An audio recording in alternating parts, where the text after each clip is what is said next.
job or a career? Are you working for a paycheck or are you working on your life's mission? Would you like to discover your inner potential, your deepest talents, and to develop world-class skills that will create abundance for yourself and for those you love? For over 3 decades, Tony Robbins has taught millions of people how to unlock the powerful inner strength that each of us has within, bringing financial success, dream careers, and a deep enjoyment of life. Tony has been a results coach to CEOs of Fortune 500 companies, the United States Army and Marines, and Grammy Award-winning musicians. He's coached Wayne Gretzky, who led his LA Kings to the Stanley Cup Final for the first time in franchise history. He's turned around peak performance athletes like Andre Agassi and Serena Williams and helped them rediscover their #1 form and hunger for greatness. Tony's had the privilege of meeting men and women who have refused to settle, leaders who have changed the lives of billions of people, from Nelson Mandela to Princess Diana to Mikhail Gorbachev to Mother Teresa. Tony's helped legendary golfer Greg Norman turn a meltdown on national TV into a career-defining triumph. And he's advised the President of the United States when a life-changing decision was on the line. After having the honor of serving 3 million people of virtually every race, gender, age, political conviction, and religious belief in the world, as well as managing 11 companies of his own, Tony discovered that success without fulfillment is failure, and that the people who are truly fulfilled have discovered their gift and maximized it to serve others. Now, let's join Tony at one of his live seminars with his group of platinum partners and learn the simple strategies to discover your true gift. Transform a vision into a mission. Lose yourself in what you love and create the freedom and fulfillment that you know you deserve.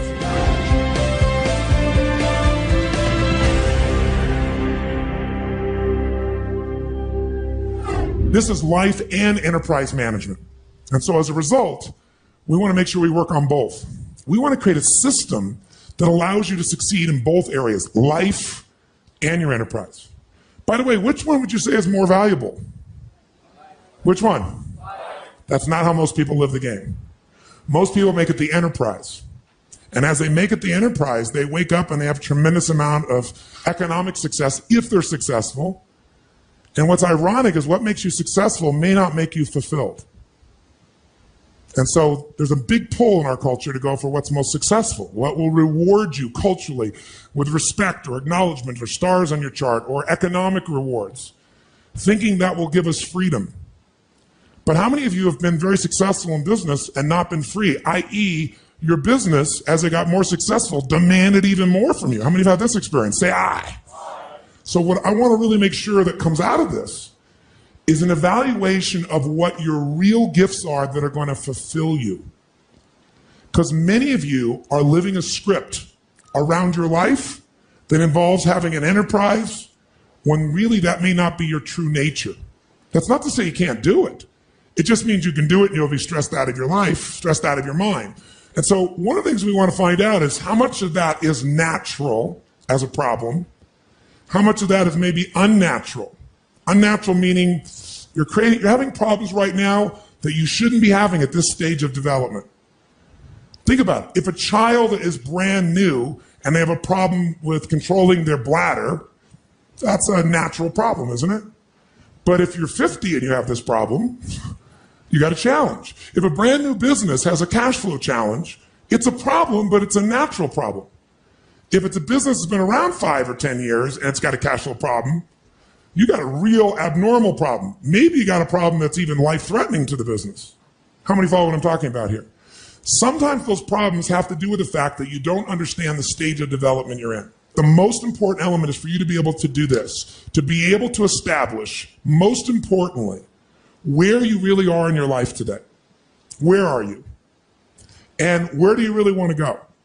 What's going to create this extraordinary life? And to look at it brand new. Because some of you right now, if you continue the direction you're going, are going to be successful and unfulfilled, unhappy, and stressed. Because once we get, into a dream, then that dream starts to take on a life of its own. It gives us juice, it gives us energy. But how many of you ever got the dream, achieved your goal, and then thought, is this all there is? How many have had this experience? Say, I. That's more painful than not even achieving it. Because now you've done everything, you've worked it out, and you're successful, and you're not happy. So for some of you, you're going to need to take a look at that. Michael Gerber, the guy that wrote the E-Myth, talks about why so many young businesses fail. And one of the things he says is most people are not really entrepreneurs, but they think that's what they should be. They think that's the sexy thing. That's the most attractive thing. That's the best answer. And what I say to you is you got to separate the vehicle from the outcome. What is it that's going to truly fulfill you? What is it that's going to give you that extraordinary life? What's going to make things magnificent on your terms, not somebody else's terms, not your father, your mother, your background? What is that really? Separate the vehicle, because there's many ways to get to that vehicle. I was here in town just the other day, and I met a gentleman over here, Steve Wynn's a good friend of mine, who started, who basically built most of Las Vegas. And he built just recently, the Wynn Casino, not a few years back, $2.7 billion hotel. The most expensive individual building ever individually financed. To give you an idea, the first estimates on the rebuilding of the World Trade Centers were 1.7 billion, 2.6 billion for a hotel, right? This man has the ability to take large risks, and he has the ability to really succeed in a major way. But I bring that up because I was in town, and for our new home, we have these hot springs. We're getting some really large crystals, and there's a guy in town who has this crystal shop, right? But you got to make an appointment to see the guy. And it's unbelievable. So I get to know him and talk to him and find out he's great friends with Steve. He's been skiing with Steve for 20 years. This guy used to have this business. He sold the business, didn't actually make that much money, but he was tired of the stress of the business. And he said, I'm just going to do what I love. And what I love to do is ski every day. So what he did was he started his little crystal business, made plenty of money, in his little business, had set aside some money from his previous business, and he gets up every day and skis, has a blast, and he has this unbelievable lifestyle. Because, he's Steve Wynn's guest everywhere. He flies on the Gulfstream, doesn't have to pay for it, right? Doesn't pay the insurance, doesn't have to pay for the fuel, doesn't worry about maintenance, managing it, or anything. And he's telling me about all these things he does in his life, and he has $1 billion lifestyle, billionaire's lifestyle. But he's structured his life in a way that's fulfilling, where he has time for his grandkids, where he has time for his wife, where he has time for his passions. But he just does it in a different way. He had this big dream, he said, of making this gigantic business, and all it did was stress him out. Now, I'm not saying that's the answer for you, but I'm saying sometimes you got to reevaluate what's going to really make you fulfilled. What is your gift? Are you an artist? Are you the talent that can produce something no one else produces as a skill or a product or a service or some impact? Are you incredibly good at management? You really know how to manage or lead people? Are you an extraordinary entrepreneur that can take that gigantic gut load of risk and can create the vision and attract the talent that you need and the managers and leaders? You may have all three abilities, but which one really fulfills you the most is going to be the critical question. Because we tend to want to do them all, especially in a room like this, because you're all overachievers, right? Me too. And you say, well, I can do all these. Yes, you can, but what will it do to your quality of life? See, again, the secret's going to be this. What is an extraordinary life on your terms today? Getting clear about that. At this stage of life, where you are, where you want to go. And I'll give you an example. I had the privilege of spending some time this last Easter. It happened to be that weekend. I got invited by the Dalai Lama for a really intimate group of people. They had a large conference, but initial meeting the day before was with about 45, maybe 50 people. And who was invited were a group of leaders from around the world in different areas, but primarily the people that were invited that were leaders in the Muslim world, leaders from the Christian world, and leaders from the Jewish world, called together by Dalai Lama in San Francisco. And so I got to sit in this room and really mostly witness, because I wasn't one of those leaders of one of those great traditions, obviously. But the interesting thing was watching these people, and we're together on the weekend of Easter, the birth of Muhammad, and Passover. I mean, it was fascinating being there. Just happened, bam, it's all happening at the same time. You have all these people together. And the Dalai Lama is a really magnificent man, regardless of one's religious beliefs. Anyone who can be an experience where everything in his life was taken from him, and yet still find a way to have a sense of meaning and be fulfilled and not be angry and rageful. I mean, imagine your family being murdered. Imagine your country being taken from you. And for almost, 30, 40, 50 years, you're living in this way. You can't go home. You know, most people would not have a really great quality of life because what would be going on in their head, in their heart, would make them insane. Because clearly, his life conditions don't match the blueprint of what he thought it was going to be like. And for most people, that makes them crazy. And yet this man who's been through all this truly is one of the most loving human beings you're ever going to meet. He's one of the most generous human beings you're going to meet, one of the most compassionate. Like, he prays for the Chinese soldiers that, have taken over his country, and he doesn't do it like, I'm better than you. He just praises their brothers that their hearts will open, that things will shift through time. He's an amazing man. So he brings all these people together as only the Dalai Lama can do, and he's very self-effacing, and he's very humorous. And you have all these people in the room. In the beginning, everything is really wonderful because, everyone's getting together to discuss how do we get our great traditions to work together. And sure enough, people get up and they talk about who they're representing and what their, sect of that particular religion is and the impact and how many people are there. And it becomes kind of a significance fight, like a group of business people getting together, fighting for position sometimes. And at one point, it got a little bit heated. And the Dalai Lama is sitting in the chair, and people go back and forth, back and forth, back and forth. And I'm thinking, wow, how's he going to handle this? And he did this. He raised his hand like a school child. And everybody's talking. He just kept his hand up like this, little smile, right?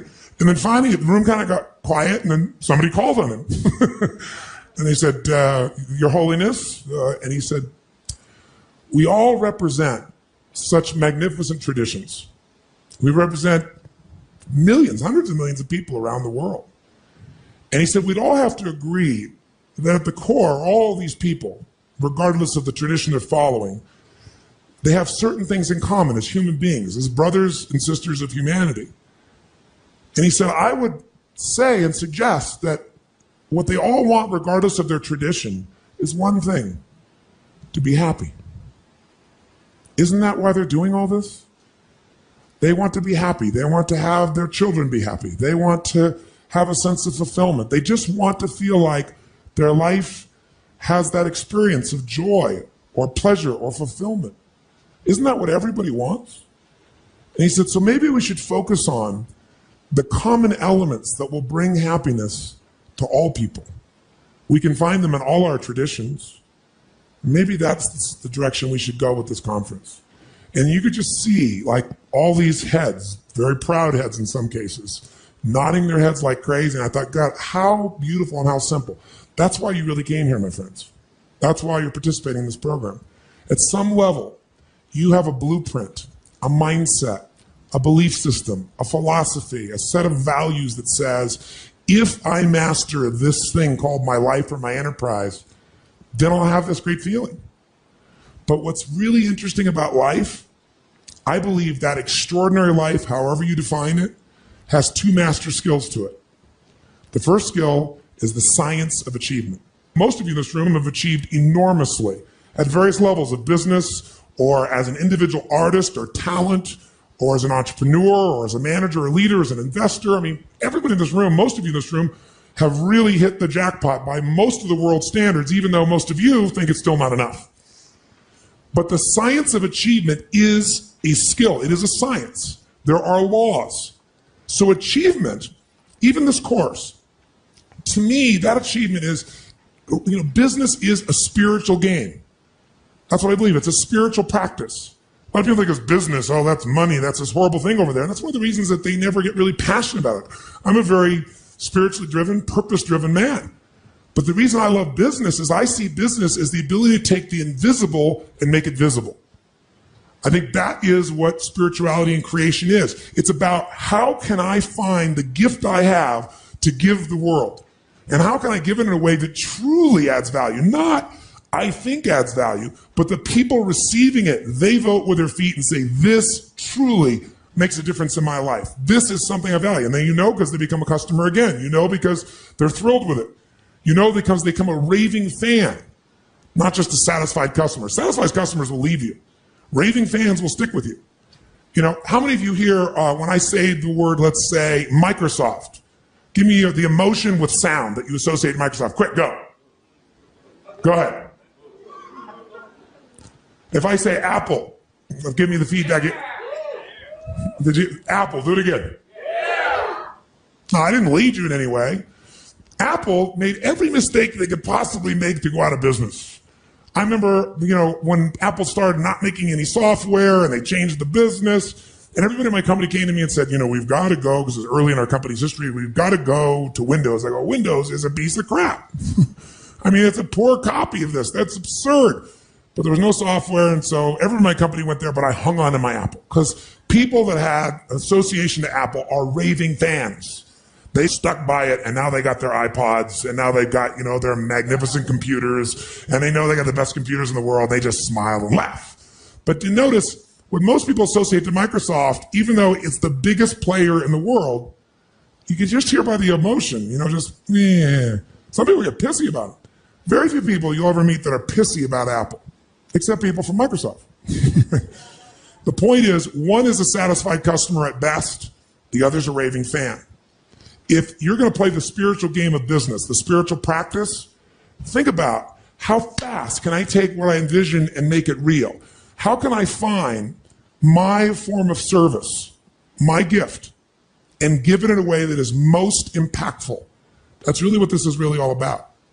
Now, the second, and remember I said this is a science to achieve, and we're going to go through that science. How do we create a sustainable system that makes that happen? But the second skill of life is less focused on, and if you're going to have not only management, but create and grow an extraordinary life, you've got to master the second. And that second master skill is the art of fulfillment.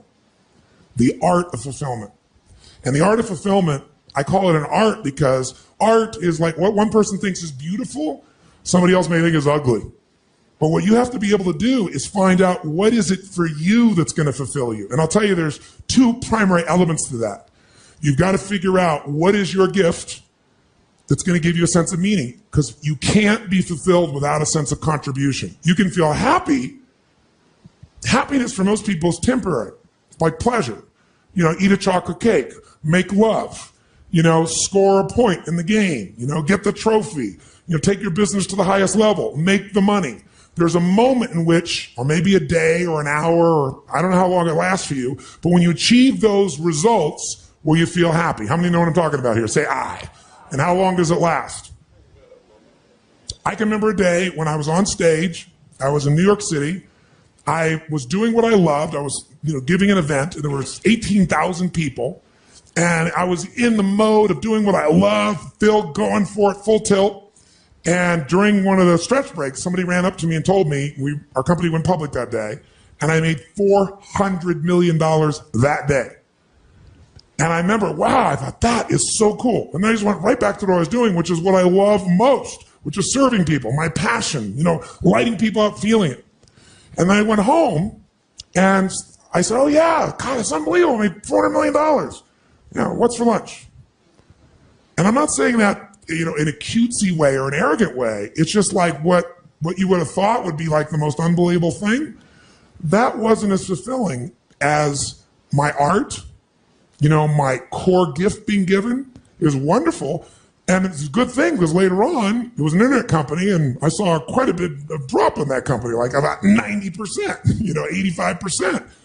And so I wasn't completely attached. I wasn't happy about losing that by any stretch, but my identity wasn't tied to it. So it was a hit. It wasn't thrilling, but I knew, hey, if I've done this, I can do it again. And what have I learned from this process? But my gift was still there. I bring that up because you got to find out what your gift is. And many of you know what it is, and many of you think you know what it is. Remember, what makes you successful, what makes you fulfilled, may be two different things. So success without fulfillment, that's called failure. If you know somebody who's got everything they thought they wanted, and they're not fulfilled, they got a real problem. So what's going to make you fulfilled? Finding your gift, contribution. Life's not about me, it's about we. If we feel like we're contributing to someone else, then we don't just get something, we become something. And what you get never makes you happy long term. Who you become makes you very happy or very sad. So part of that art of fulfillment is, what's my contribution? The second part of it is appreciation. Some of you are contributing, but you're not taking the time to really appreciate. You're not noticing. So the art of fulfillment, comes from contribution and appreciation.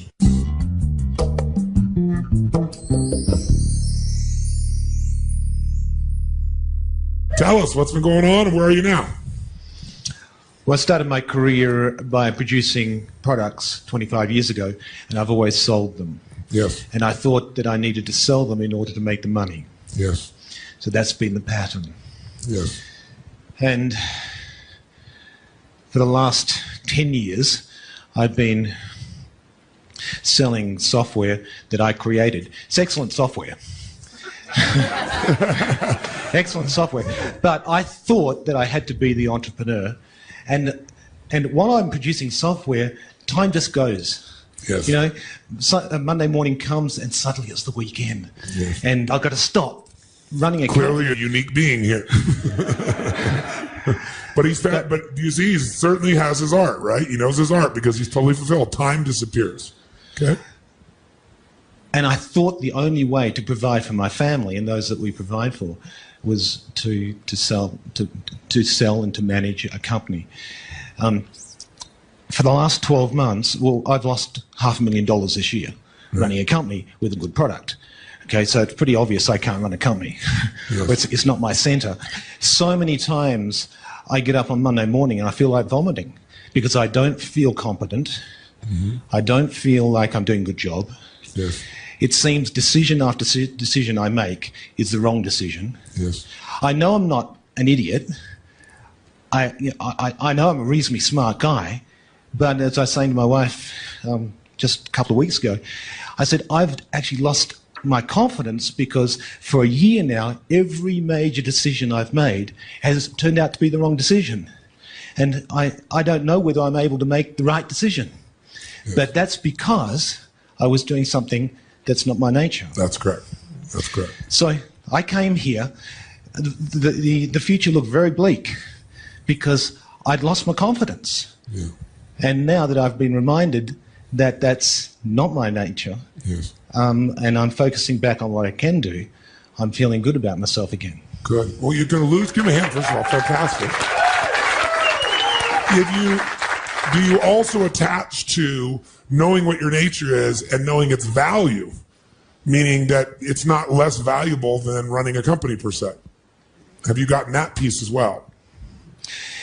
Yes. Yes. Okay. Now, I came and spoke to you when we were in Platinum. Yes. And you told me, get out. Yes. I didn't know how. Because if I didn't run the company, I had no income. Right. So I've been struggling with that. Now what I know is I go back to what I'm passionate about and what I find so easy, and that is creating. Yes. And it's like an incredible load has been lifted off my shoulders. I no longer feel guilty for my failure, my so-called failure. I'm just relieved. It may not even be failure. It may be one of the most important lessons that you've ever had in your life. And it may be a lesson you can pass on to your children and save them an unbelievable amount of pain in their life so that they don't do the same thing because they think they should be like dad or like mom or like a brother or sister or a friend or what the society has told them. I mean, I think it's one of the most important lessons. And the challenge is we don't tend to remember a lesson that is easy. Isn't it true? I mean, when we succeed, what do? We party. When we fail, we tell them to ponder. And that pondering takes it from the cognitive down into the emotional and eventually down directly into the gut in your body. And now the lesson becomes one you don't forget for a lifetime. So I don't know that it was a failure, and I'm not just using it to be positive or be playful or blow smoke with your language, but I think it's really important you give it the effective and true meaning. If you got the lesson, it's one of the most valuable lessons of your life, wasn't a failure at all, and will give you freedom and fulfillment for a lifetime. Absolute freedom. And this is 25 years down the track. Yes. And for a decade, I've been doing that which I hate. I'm passionately hating what I do. I talk about live with passion. I have passionately detested what I've been doing, but I didn't see a way out. I felt trapped. So how are you going to do it now? What are you going to do differently? You're going to go back and you're going to embrace your gift, And are you going to sell the company? Are you going to partner with somebody? Are you going to work for a company and just take the income and have the freedom? What are you going to do? What's the route that you're going to take? Do you know yet? That's a very good question. I haven't figured that out. Okay. But I do know the outcome, and that is I'll be spending my time in creation. Perfect. So the future is bright, whereas I came here, I was a mess. I was stressed out and I've never been so stressed in my life as I have been in the last 6 months. Well, now you're not going to be, so think about what life will be for the next 10 years plus. Give him a big hand. Yay. Thank you, Tony.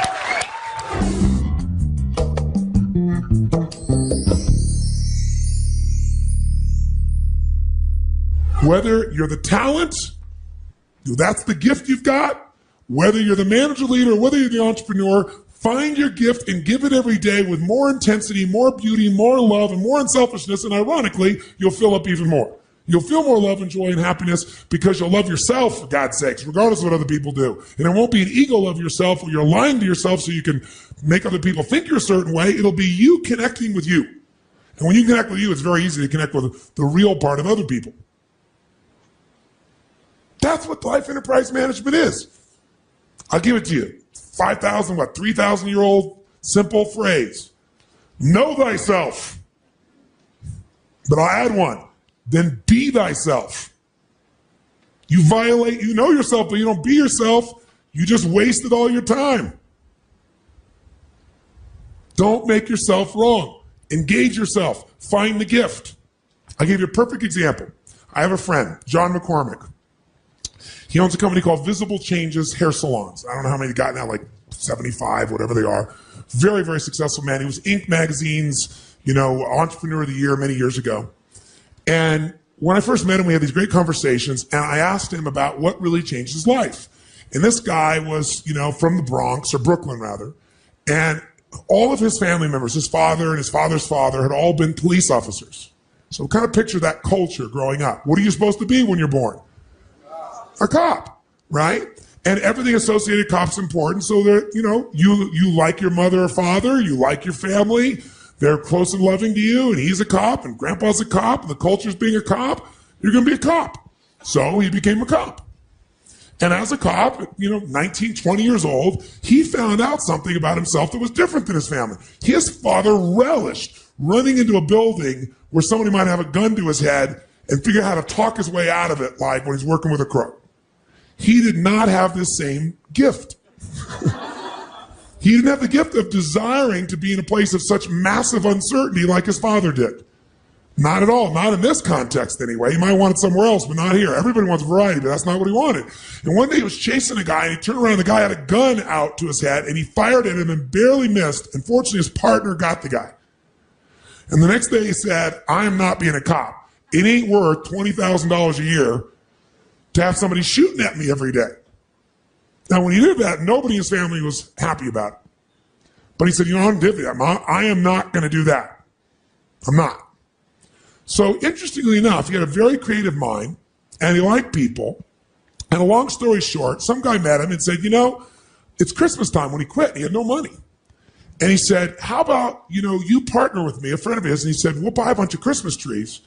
He said, I got this money, and I'll give you a third if I got to pay for it. If you want to put money in, we'll split 50-50. And let's take this little, parking lot over here, and it's not even ours. Let's sell Christmas trees there, man. We'll make some money. So he said, well, there's no electricity. The guy says, come on, man. He said, there's a woman next door. We'll borrow her electricity. We'll get a cord from her.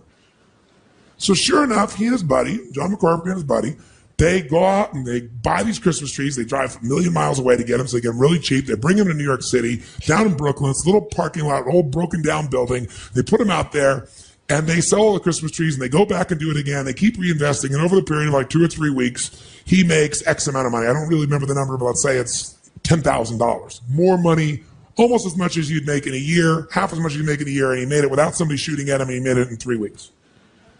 He's like, this is something I'm into. So then he took that money, and he had a knack for just studying things. Like, he's a very practical guy. And he looked at a couple things, and he said, I'm going to invest in some stocks here. I'm going to invest in this company. And he invested in the company, and long story short, he did so well that in a period of roughly a year, he made $250,000. Okay, and he'd been a cop making 20 grand roughly. Right? So now he is flying high, and he's doing so well that the guy who is his stockbroker says to him, man, you're incredibly good. You ought to do this for a living. So he introduces him to his boss, and sure enough, he gets a Series 7 license, and now he's a stockbroker. What a change. As a stockbroker, he's picking these deals, and he does really, really well, and he makes almost $1 million in the next 12 months. He does most of it on his own stock picking. He makes some of it on the selling. But he's less more interested in picking. He's like really good at pattern recognition is the bottom line. And so sure enough, he does this thing. And all of a sudden, his ego is out of control. He buys a brand new limousine, his own personal limousine, and hires a person to drive him. He goes out partying every night. And the woman who loves him, he just blows her off and he starts chasing every woman that exists there. And everything is wonderful in his life until one day, who knows what happens? The market crashes, and sure enough, as the market starts to crash, specifically his stocks crash is the most important thing, and he loses everything. Now he's losing everything, but now he's down to pennies again. He's down to like $5,000, and of course he throws all that down too, and he misses there, and he's like, oh, if I could just get some money, I can do it. So he convinces a bank, based on the money he's earned in the last year, to loan him money.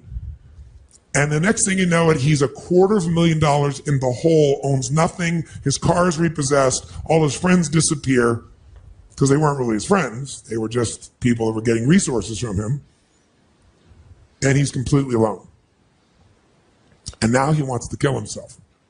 Because, contrast, I've been a millionaire in a year, and I've had everything, and I have no friends, I have no car, I have no home, I have no direction, I don't have a college degree, I'm humiliated, I'm destroyed. So he goes to the beach, right near the pier. And he's sitting on the beach and he's looking at that and he's planning how he's going to do it. Like, do I tie a rock to myself, and jump off the pier? He can't live this way anymore. He thinks he can't deal with it. He is what you would call stuck. Right? With a capital S. And as he's sitting there and he's just looking out and all this anger and intensity and stuckness inside, instead of engaging, he's just living in it. And this old guy, probably 70 years old, comes walking by and he goes, the ship. And he looks up and he goes, Sonny, looks at the boy, the ship. Your ship ain't coming in. There's a sandbar there. It can't come in. You got to go out to your ship. And he said, well, what are you talking about, old man? He goes, your ship, it ain't going to come in for you. You got to go out to it. Obviously, this old man saw what this young man, 25 years old, was doing in his head. It was obviously on his face. And he said, so tell me, why the long face? He said, you really want to know? And so sure enough, John dumped the whole load on him. His upbringing, Brooklyn growing up, people shooting at him, quitting the police force, the Christmas tree story, right? Making the money in stocks, $250,000, making $1 million, becoming a stockbroker, losing it all, borrowing money from the bank, and now he's worth minus $250,000. And frankly, there's not a reason to live. My friends weren't my friends. The one woman I loved, I went out with everybody else. She's around, but I don't feel worthy of her anymore. He looked at him and said, can you run? He said, what? Can you run? Well, yeah, of course I can run. He said, you think you could beat me in a 100-yard dash? He looked at him and said, come on, old man. You're probably, 3 times my age? Yeah, I could beat you in a 100-yard dash. He said, you want to bet on it? He said, you sound like you're a betting man. He said, well, what's the bet? $50. $50 I beat you in a 100-yard dash. He said, what's the catch? He said, there's no catch. He said, in fact, I'll give you odds 10 to 1. If you beat me, I'll pay you $500. That's $500 is a lot of money, right? He said, but I want you to go. You got the money? He goes, well, no. He said, meet me tomorrow morning. Come back here at 8:30. We'll have our run. Bring the $50. You beat me in a 100-yard dash, $500. I beat you, I get the $50. Deal? Okay, old man. He shook his hand and he told me later, he said, I don't know what this deal is. Maybe the old man just feels sorry for me. He's giving me $500. But for the first time, he had a compelling future. He said the problem is he didn't have $50. So he went home to his girlfriend, the one that stuck by him, right? And he told her the story, and she was like skeptical as hell, but she had $50, so she gave it to him. Sure enough, the next morning, he shows up at 8:30 in the morning, and he's ready. I'm going to get my $500. You know, that's compelling. That's something to look forward to now. Got a reason to live, at least for a day or two. You know, $500 would be a lot of money again. At least I could, you know, maybe I could invest. Maybe I could do something, he said. So he gets there, and sure enough, he's waiting, got to show up. Sure enough, he ends up sitting in the same place, looking at the water, and he goes, ready, Sonny? Then he looks up and goes, yeah. He goes, you got your $50? He goes, yeah. You remember the odds? I said, yeah. 10 to 1? Yeah, great. He says, now, Sonny, are you strong? Think you could beat me? I said, oh, yeah. He said, now, you ever been to the track? He said, what do you mean? He said, have you ever been to the horse track? He said, yeah. I said, what happens when one horse shows up and it looks a lot stronger than the other horses? He said, well, they handicap him. He said, that's right. He said, so I brought you something. He said, how do they handicap him? He says, well, usually they put some extra weights on him. He said, I don't need that handicap. I don't need to carry those weights. He said, so I'm going to give you something instead. And he hands them a knapsack. He said, get in. He said, what? He said, first he made him mark the 100 yards. So he marks the 100 yards. He goes, okay. Then he says, okay, the handicap story. He goes, give me. He hands him a knapsack. He goes, get in. So he said, fine, I'll still beat you. I'll hop faster you down there, old man. He said, you think you're going to beat me? He said, I know. That's why I'm going to give you your second handicap. And he turned him around backwards. That's right. He goes, ready, go. And the old man took off running, and as you guessed, the man beat him easily. So he comes by and he takes the $50 from him.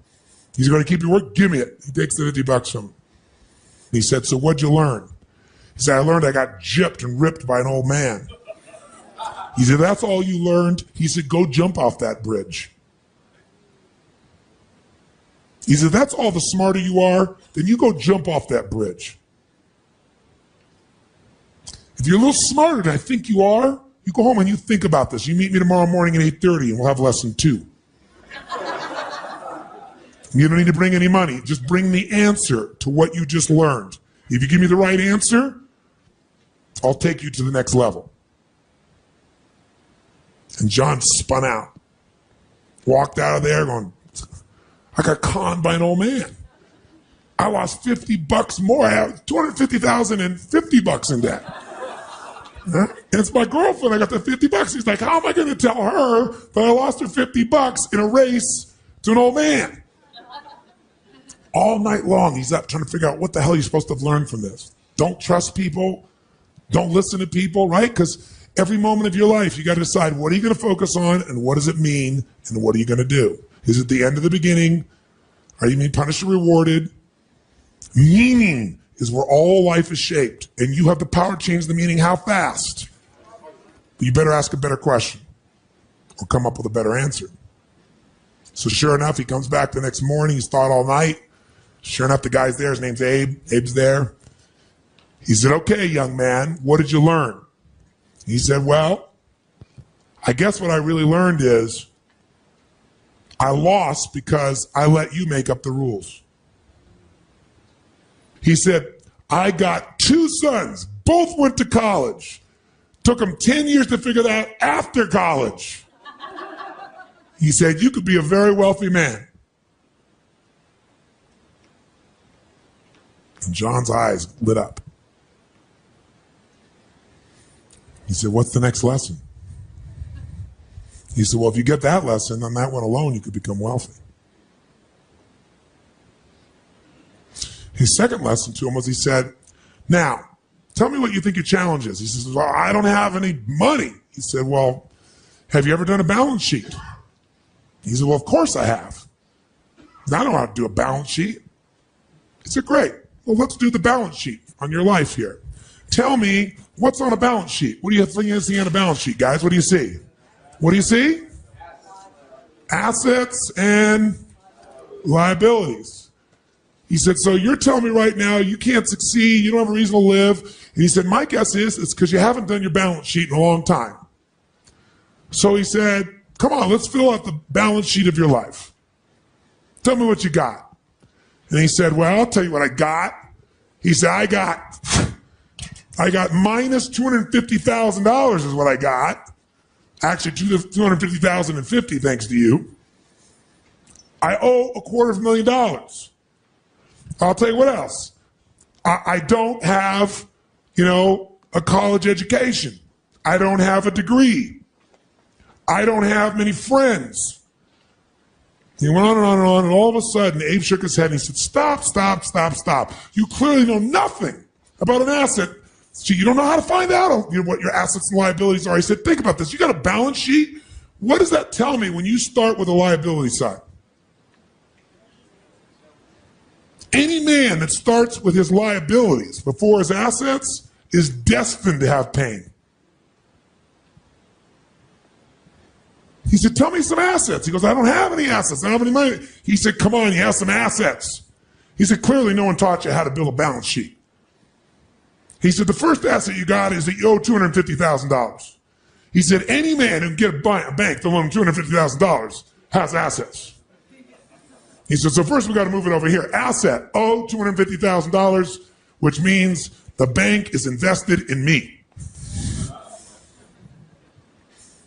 Now, to be able to borrow $250,000, you must have some other assets. He said, oh, I don't have any other assets. He said, you got a high school education? He goes, well, yeah. I go, okay, great. $250,000, high school education. Okay, what else? He goes, that's it. I don't have anything else. He said, you speak English? I said, what do you mean do I speak? He said, do you speak English? He said, yes. He said, put it down, speaks English. Do you know how many people don't speak English that come to this country and become multimillionaires? And how hard it is when you can't speak English? Speaks English, he writes down. He goes, all right, what else? He goes, I don't have anything else. He said, do you know currency? And, he says, well, you mean like yen to the dollar? He goes, no, do you know currency? Quarters, nickels, how to put them together to get change. So he goes, knows currency. And he just kept building this thing until there were so many assets and so few liabilities that John got it. He said, do you know your way around town? I said, what do you mean? Do you know how to get around town? You know how to get from one place to the other? You know people don't know how to do that when they come here? Do you think that's a liability? You have that asset. And you probably know how to do it efficiently. Did you know how many immigrants have come to this country that don't speak English, that don't know how to make currency, that don't know how to get around the city, and became multimillionaires because they're more focused on their assets than their liabilities? Your turn. Make your balance sheet. What's your goal in a balance sheet? To have a lot more what? Than what? Brings a much higher net worth, doesn't it? How do you feel about your business right now?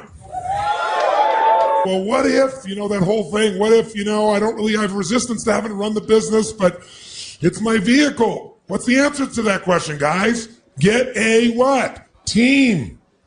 If you want to stay in the business, get a team. Be the primary talent. Find somebody else who's the manager leader. Find somebody else who's going to be more the entrepreneurial side of that. Share what can be built. If you have something that is a real talent, or if you have a real management ability, you can attract the other two people. You can find a talent that you can help promote and manage and lead, and you can certainly get somebody to help fund it, take the risk with you on it, and help you innovate it. That's what we're talking about here. Make sense? Does it sound like something that you're committed to really mastering for your life? Yes, no? Right, give everybody a big hand. Very nice.